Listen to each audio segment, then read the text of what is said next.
Assalomu alaykum aziz vatandoshlar. Mana ko'rganlar qani joylaringizni ko'rsating degan mana bizlarning taqvo tadbir kolbasalarimiz mana shunday hammasi top-toza, ishlashlarimız ham toza, hammasi shariatga muvofiq, o'zi gigiyena shariatdan olingan-ku. Mana qarang, mana taqvo tadbir kolbasalarimiz mana hozir tandirdan chiqdi, mana qip-qizil qarsillagan, mana bemalol ko'rishlaringiz mumkin. Toza mol go'shti qo'ydi dumbasiga bo'lyapti. Biz tandirdan chiqarasani ventilyatorlarda sovutamiz. Agar sovutmasak ichi xuddi tushonkaday bo'lib hilqillab pishadi. Toza qora mol go'shtiga qo'ydi dumbasini aralashtirib qilyapmiz. Qo'ydi dumbasini faqat to'g'raymiz. Buni mikrobkadan chiqarib yormaymiz. Mol go'shtini mikrobkadan chiqaramiz. Tarkibiga qarang, hammasi tog'li giyohlari, ziravorlar.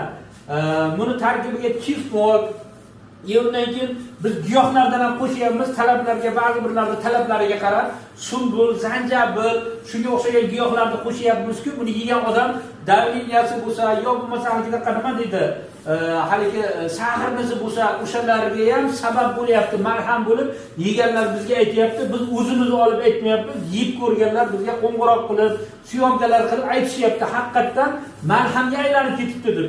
Biz cho'qqa to'shab turib qilamiz. Bir vaqtlar men boshlagan vaqtimda ustozimizdan so'raganman, azizlarimizdan so'rab turib qilganman.